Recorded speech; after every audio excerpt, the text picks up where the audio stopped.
오늘은 채우시는 하나님의 은혜라는 제목으로 말씀의 은혜를 나누고자 합니다. 오늘 말씀에 보면 이스라엘 백성들이 시내산에 도착했어요. 애굽을 떠난 지 한 3개월째 되던 해였습니다. 그러니까 홍해를 건넌 지 한 2달 정도 되었죠. 그러니까 이스라엘 민족은 애굽에서 가나안으로 이사를 가는 그냥 자리를 옮기는 사람들이 아니었어요. 그들은 하나님께서 인도하시고 이끄시는 하나님의 백성이었습니다. 그래서 있는 그 자리에서 출애굽한 그 자리에서 바로 약속의 땅으로 간 것이 아니라 하나님의 인도하심에 따라갔습니다. 그 남쪽으로 이동하게 돼요. 시내산으로 가게 됩니다. 왜 그럴까요? 하나님이 그들에게 하실 말씀이 있었어요. 자, 출애굽기 3장 12절 말씀인데 우리 함께 읽어볼까요? 하나님이 이르시되 내가 반드시 너와 함께 있으리라. 내가 그 백성을 애굽에서 인도하여 낸 후에 너희가 이 산에서 하나님을 섬기리니 이것이 내가 너를 보낸 증거니라. 아멘. 하나님께서는 저와 여러분들과 함께하고 싶으셨어요. 그래서 출애굽 시키신 거죠. 그리고 그 약속의 땅에 들어가게 하셔서 하나님의 나라를 세우기를 원하셨습니다. 그래서 우리가 깨달아야 될 게 있어요. 그러면 하나님이 누구시지? 하나님이 어떤 분이신지? 그럼 나는 누구지? 그럼 나는 어떻게 하나님의 뜻에 맞게 어떻게 변화되어야 하지? 이거를 좀 깨닫고 알고 있어야만 했었습니다. 근데 이스라엘 백성들은 어때요? 문제만 생기면 원망하고 불평하는 오합지졸들이었어요. 그래서 하나님께서는 이스라엘 백성들을 시내산으로 모이게 하신 거예요. 하나님이 누구신지, 이스라엘 백성이 누군지, 앞으로 어떻게 해야 되는지 알려주시기 위함이었습니다. 시내산이 왜 특별할까요? 하나님이 그곳에 임재하셨기 때문입니다. 하나님이 함께 하셨기 때문이에요. 그곳에서 이스라엘 백성들은 하나님을 만났습니다. 그래서 그들이 하나님의 나라를 세워가는 하나님의 민족이 된 거예요. 사랑하는 성도 여러분, 오늘 이 자리에도 하나님이 함께하고 계십니다. 하나님의 임재가 있습니다. 오늘 이것에서 그 하나님을 만나시길 바랍니다. 그래서 여러분의 인생이 하나님 안에서 새롭게 되는 은혜가 있기를 주님의 이름으로 축복합니다. 하나님께서 시내산에서 행하신 몇 가지가 있어요. 첫 번째는 뭐냐면 비전을 주셨습니다. 새로운 비전을 백성들에게 주신 거예요. 이스라엘이 애굽으로 이주할 때에는 큰 흉년이 있었습니다. 그때 거기에 야곱의 아들 요셉이 총리 대신으로 있었죠. 그때 이제 야곱의 가족 70명이 고센 땅으로 들어가서 목축업을 하게 돼요. 그리고 나서 시간이 많이 흘렀습니다. 그래서 하나님께서 성경에 말씀하신 대로 이스라엘은 민족이 되죠. 그러니까 요셉을 알지 못하는 새로운 왕이 일어나게 되는데 그 이스라엘 민족을 보니까 너무 두려운 거예요. 안 되겠다. 노예로 그들을 부려먹기 시작을 하죠.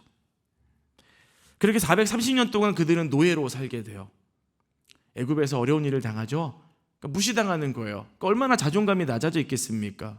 주변의 나라의 민족들도 이스라엘 보면서 하나님 섬긴다더니 하나님 믿는다더니 꼴이 저게 뭐냐, 얼마나 무시했겠어요. 하나님 은혜로 출애굽했지만 여전히 그들 마음에는 무너진 자존감밖에 없었던 것이죠. 그런데 그런 그들에게 오늘 하나님께서 새로운 비전을 제시하는 거예요. 그들이 누구인지를 깨닫게 하시는 거예요. 자, 오늘 5절과 6절 말씀을 읽어보겠습니다. 세계가 다 내게 속하였나니 너희가 내 말을 잘 듣고 내 언약을 지키면 너희는 모든 민족 중에서 내 소유가 되겠고 너희가 내게 대하여 제사장 나라가 되며 거룩한 백성이 되리라. 너는 이 말을 이스라엘 자손에게 전할지니라. 아멘. 자, 하나님 모세를 통해서 말씀하셨는데 세 가지를 말씀하시는 거예요. 첫 번째는 뭐냐면 그들이 하나님의 소유라는 거예요. 소유라고 하는 내가 가장 아끼는 보물이라는 뜻입니다. 모든 민족이 다 하나님께 속해 있어요. 그런데 그 중에 가장 특별하게 하나님께서는 이스라엘을 보물이라고 여기시는 거예요. 가장 아끼는 것. 여러분에게 보물은 무엇이 있으세요? 아니, 당시에 사실 보물이라고 그러면 귀한 거잖아요. 그럼 강대국이었던 애굽, 그 이집트를 보물로 여겨야 되는데 하나님은 아니셨어요. 좀 문제만 생기면 원망하고 불평하고 자존감 바닥을 치고 있는 그 사람들, 이스라엘, 그 사람들을 하나님께서는 아끼신다. 내 소유다. 내 보물이다. 내 거야 라고 말씀하시는 거예요. 이유가 뭘까요? 근데 그 말씀을 지금 저와 여러분들에게도 하나님께서 동일하게 하십니다. 우리가 세상에서 믿음대로 살려고 노력하고 최선을 다하지만 넘어질 때 얼마나 많아요. 부족할 게 너무 많아요. 그럼에도 불구하고 하나님께서는 저와 여러분들을 향해서 내가 너를 사랑한다. 너는 내 아들이고 내 딸이다. 내가 너를 너무 귀하게 여긴다라고 말씀하시는 거예요. 이스라엘도 마찬가지예요. 그들을 사랑하셨기 때문에 그 어떠함이 아니었습니다. 자, 신명기 7장 8절 말씀 읽어볼까요? 여호와께서 다만 너희를 사랑하심으로 말미암아 너희의 조상들에게 하신 맹세를 지키려 하심으로 말미암아 자기의 권능의 손으로 너희를 인도하여 내시되 너희를 그 종되었던 집에서 애굽 왕 바로의 손에서 속량하셨나니. 아멘. 하나님께서 이스라엘을 사랑하셨기 때문에 그들을 출애굽시키셨고 그들을 소유라고 여기시고 그들을 붙드시는 거예요. 그 하나님이 오늘 저와 여러분도 사랑한다고 말씀하십니다. 여러분 자존감이 무너져 있으세요? 열심히 노력해봐도 되지 않으세요? 세상의 말에 귀를 기울이지 마십시오. 하나님이 여러분에게 사랑한다라고 말씀하시는 그 음성을 들으시길 바라요. 두 번째로는 이스라엘이 제사장 나라가 된대요.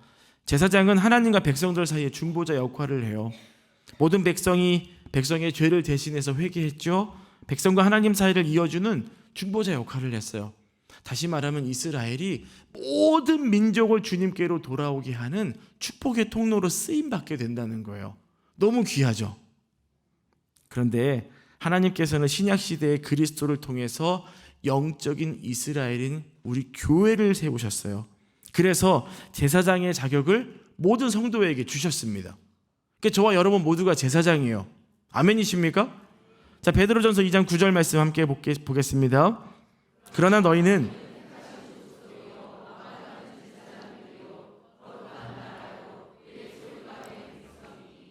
이는 너희를 어두운 데서 불러내어 그의 기이한 빛에 들어가게 하신 이의 아름다운 덕을 선포하게 하려 하심이라. 아멘. 하나님께서 이스라엘을 제사장이라고 부르셨어요. 자, 그런데 저와 여러분들은 조금 더 특별해요. 왜 그럴까요? 하나님 뭐라고 부르셨어요? 무슨 제사장이죠? 왕 같은 제사장이에요. 왕은 통치하는 자예요. 예수님께서 만왕의 왕이 되시죠? 예수님께서 이 세상을 통치하시고 다스리십니다. 그런데 저와 여러분들에게도 왕 같은 제사장 직분을 주셔서 저와 여러분들이 교회와 함께 연합하여 이 땅을 통치하고 다스리기를 우리 주님이 원하시는 거예요. 그런 저와 여러분들이 귀한 존재입니다. 세상에 나가서 기죽지 마세요. 옆에 분들 인사 한번 하세요. 기죽지 마세요. 여러분 절대 기죽지 마십시오. 하나님이 여러분을 붙드시고 하나님이 여러분을 가장 귀하다라고 말씀하십니다. 교회는 어떤 곳입니까? 하나님의 임재가 있는 곳이죠. 하나님 임재가 있는 곳에 통치와 다스림이 있습니다. 그래서 우리가 예배해야 돼요. 항상 하나님 앞에 예배하는 저와 여러분 인생이 되기를 바랍니다. 세 번째는 거룩한 백성이 되는 거예요. 거룩함은 구별됐다는 것이죠. 구별됨이 뭘까요? 좀 전에 우리가 읽었던 베드로전서 2장 9절 말씀에 기록되어 있어요. 아름다운 덕을 선포하게 하려 하심이라. 따라해 볼까요? 아름다운 덕을 선포하게 하려 하심이라. 여러분들이 그래서 아름다운 덕을 선포하는 분들이 되셔야 돼요. 세상에 나가서 뭐 이렇게 사는 게 아니라 아름다운 덕을 전하고 선포하는 사람. 얼마나 귀하고 아름다운 인생입니까? 그 일을 위해서 저와 여러분들을 하나님이 부르셨다는 거예요. 우리는 하나님의 보물이면서 제사장 나라가 될 것입니다. 특별히 하나님의 영광을 선포하는 거룩한 백성이 될 거예요. 이스라엘 백성들뿐만 아니라 저와 여러분들도. 저와 여러분이 그런 인생을 살아가야 됩니다. 그게 우리에게 주시는 하나님의 놀라운 비전이에요. 아멘이세요? 그 비전을 붙들고 세상에 나가 승리하시기 바랍니다. 자, 두 번째예요. 하나님의 법을 주셨어요. 법은 우리를 보호하기 위해 존재하죠. 법이 있으면 사실 억울한 일이 있어도 잘 보호를 받아요. 법이 없으면 억울한 일을 당해도 내가 그 억울함을 풀어낼 수가 없는 거예요. 선진국일수록 법을 잘 지킵니다. 법의 효력이 커요. 근데 좀 잘 못 사는 나라 가잖아요. 저희도 이제 선교 가보잖아요. 그럼 교통질서가 엉망이에요. 아유, 장난이 아닙니다. 자, 이스라엘은 시내산에서 하나님께로부터 법을 받았어요. 그 법이 뭐죠? 십계명이에요. 우린 그렇게 부릅니다. 십계명은 이 땅에 있는 모든 사람들에게 주신 게 아니에요. 누구에게 주신 겁니까? 하나님이 택한 민족, 하나님 믿는 사람에게 주신 거예요. 그래서 십계명을 잘 보면 두 가지 큰 그림을 볼 수 있어요. 뭡니까? 하나님과의 관계, 사람과의 관계예요. 이걸 잘해야 된다는 걸 말하고 있는 것이죠. 자, 애굽에서 노예로 살아왔던 이스라엘 백성들이 하나님의 백성으로 거듭나기 위해서는 이 두 가지를 잘해야 되는 거예요. 하나님과 나와의 관계, 사람들과의 관계. 이걸 새롭게 하지 않으면 어려움이 있는 거죠. 그래서 출애굽기와 레위기에 나오는 그 율법서들을 보잖아요. 그 십계명처럼 하나님과의 관계를 다루고 사람들과의 관계를 다루고 있습니다. 근데 어찌됐든 시내산 언약에는 조건이 있어요. 하나님이 이제 우리에게 막 놀라운 복을 주신다라고 말씀하셨는데 조건이 있어요. 뭐죠? 하나님의 말씀을 잘 듣고 지키면, 다시 말하면 뭐예요? 순종하면. 그러니까 불순종하면 그 언약이 내게 되지 못하는 거예요. 그러다 보니까 하나님 말씀 듣고 지켜야 되는데 십계명 10가지 다 지키려고 노력해야 되는데 여러분 그 10계명, 10계명 지키는 게 어려워요? 어려워요. 저도 이번에 몽골 분들에게 출애굽기 말씀을 이렇게 전하는데 십계명을 가르쳐 드렸거든요. 하면서도 막 찔리는 거예요. 나도 잘 못 지키는데, 무거운 짐이고, 나도 부족한데, 이런 마음이 드는 거죠. 그러니까 하나님이 주시는 그 말씀들이 아마 무거운 짐이 될 수 있는 거예요. 근데 한 말씀이 생각이 나면서 위로가 됐어요. 그게 뭐냐면 요한일서 5장 2절 3절 말씀이에요. 함께 읽어볼까요? 우리가 하나님을 사랑하고 그의 계명들을 지킬 때에 이로써 우리가 하나님의 자녀를 사랑하는 줄을 아느니라. 하나님을 사랑하는 것은 이것이니 우리가 그의 계명들을 지키는 것이라. 그의 계명들은 무거운 것이 아니로다. 아멘. 하나님이 우리에게 주신 법이나 계명들은요 절대 무거운 짐이 아니에요. 우리가 하나님을 사랑하면 하나님 주신 그 법과 계명들을 잘 지킬 수 있습니다. 그래서 여러분 뭐 하셔야 돼요? 하나님을 더더욱 사랑하셔야 돼요. 어제보다 오늘보다 더 주님을 사랑하시기 바랍니다.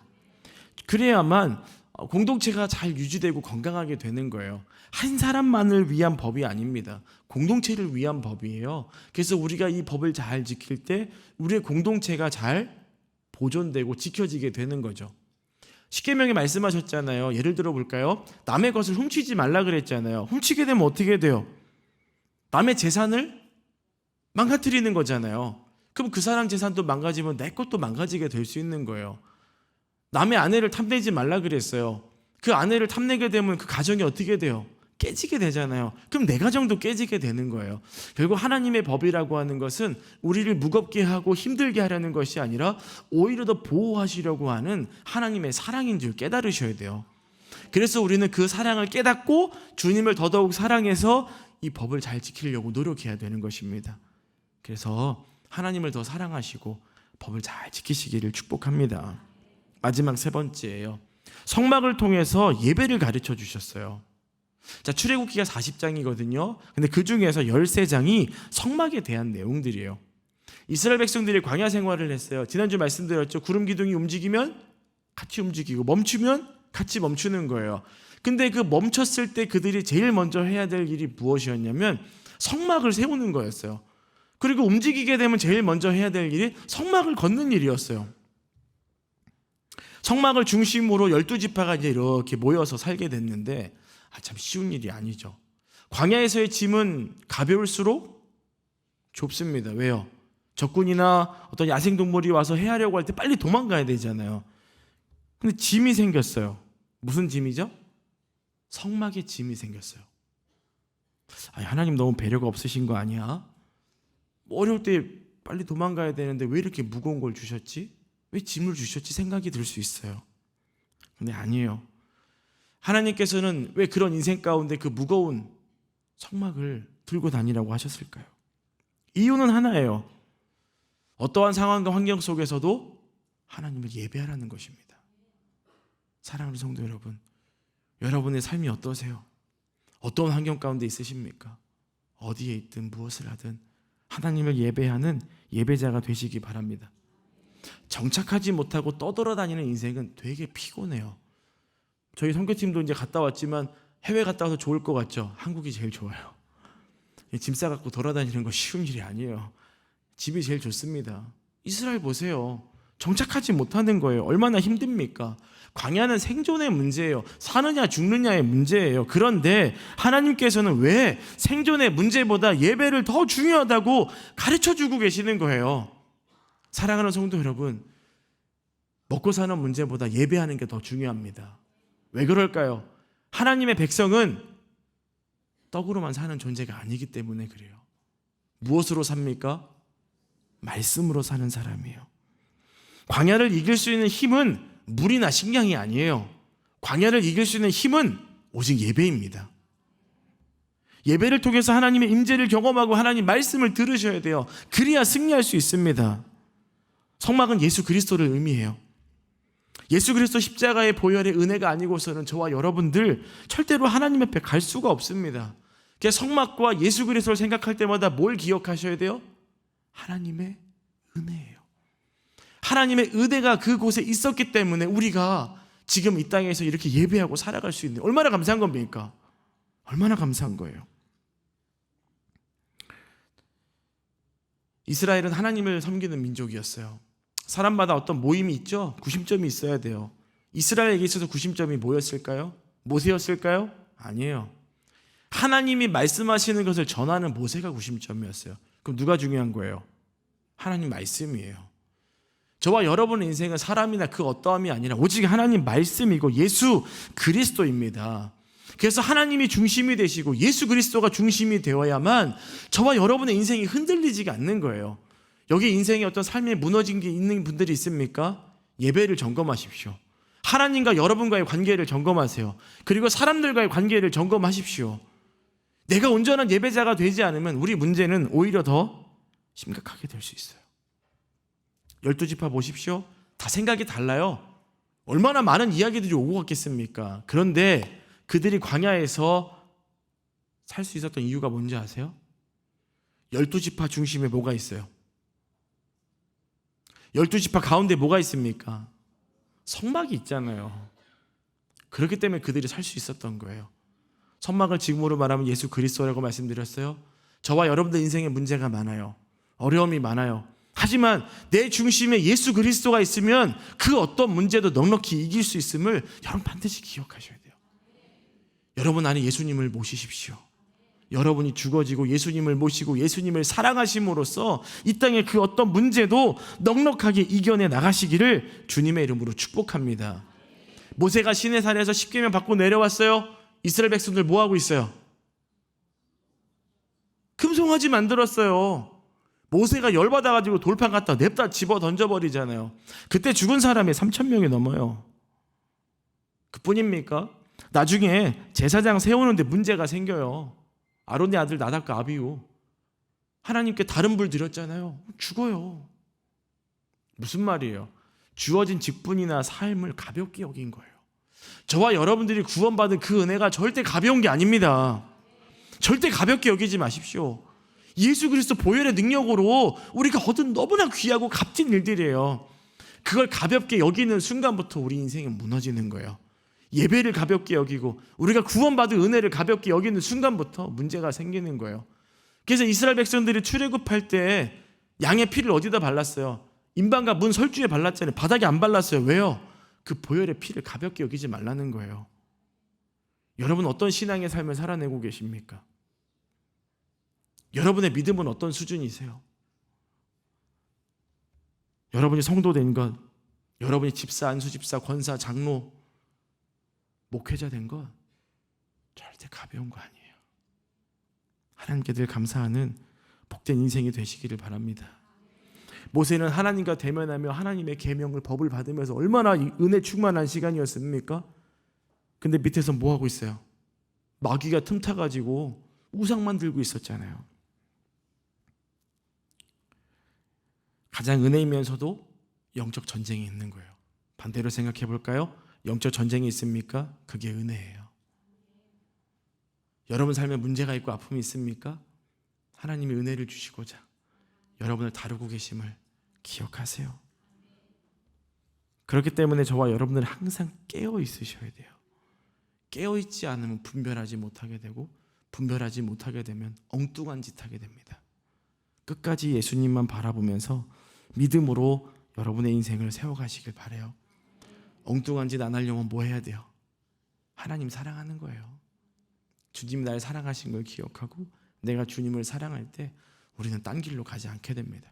날마다 여러분이 하나님 은혜 안에 살아가는 삶이 되시기를 바라요. 나는 죽고 내 안에 예수가 사는 삶이 되시길 바랍니다. 시간이 많이 갔지만 그래도 우리 찬양 하나 할게요. 내가 주인 삼은 모든 것. 여러분 안에 무엇이 있으세요? 여러분이 받은 은혜 중에서 혹시 가볍게 여겼던 건 무엇입니까? 삶이나 직분이나 하나님이 주신 것들 안에 가볍게 여긴 게 뭐예요? 그거 다 내려놓으셔야 돼요. 그거 가볍게 여기는 순간부터 우리는 은혜에서 멀어지게 되고 우상 섬기게 되는 거예요. 내 것을 내려놓고 주님을 바라보는 시간이 되길 소망하며 찬양합니다. 내가 주인 삼은 모든 것 내려놓고 내 주 되신 주 앞에 나가 내가 사랑했던 모든 것 내려놓고 주님만 사랑해. 주 사랑 거친 풍랑에도 주 사랑 거친 풍랑에도 깊은 바다처럼 나를 잠잠케 해. 주 사랑 내 영혼의 반석 그 사랑 위에서 주 사랑 거친 풍랑에도 주 사랑 거친 풍랑에도 깊은 바다처럼 나를 잠잠케 해. 주 사랑 내 영혼의 반석 그 사랑 위에 서리.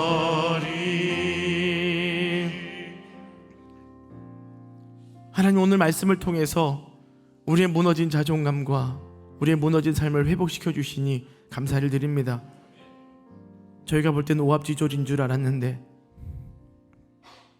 하나님의 소유라고 말씀하시고 너는 내 보물이라고 말씀하시고 내가 너를 왕같은 제사장으로 불렀다고 말씀하시고 그 하나님의 음성을 듣게 하여 주시옵소서.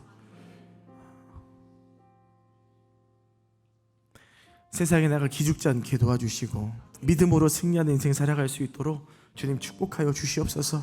그래서 자리에서 일어나 하나님의 아름다운 덕을 선포하는 믿음의 삶을 살아갈 수 있는 저희 모두가 되게 하여 주시옵소서. 예수님 이름으로 기도드립니다.